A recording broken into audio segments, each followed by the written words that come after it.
Litiga con il vicino e lo minaccia con un macete. Poteva finire in tragedia la lite furibonda scoppiata ieri sera tra un italiano e un romeno residenti a Ponte di Brenta. L'accesa discussione intorno alle 10 di sera. Più volte i due vicini di casa si erano scontrati per piccoli problemi di condominio, ma l'altra sera il romeno è rientrato in casa ed è ritornato fuori con un macete minacciando di morte il vicino. Sul posto i carabinieri che hanno diviso i due contendenti e sequestrato l'arma.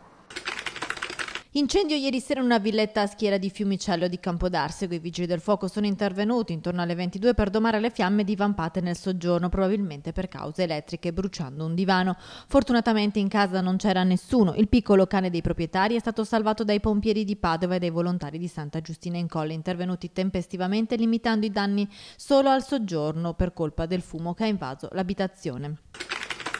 Due incidenti stradali ieri sera lungo le strade della provincia di Padova. Il primo a Saccolongo, in via Pelosa, un'auto mentre stava svoltando in via Argine Sinistro ha travolto un 53enne di Abano Terme in sella ad una Harley Davidson. A Villanova di Campo San Piero un altro Centauro invece è finito nel fossato dopo aver sbandato. Entrambi sono stati ricoverati in Aurea Rossa al pronto soccorso di Padova. Fortunatamente non sono in pericolo di vita.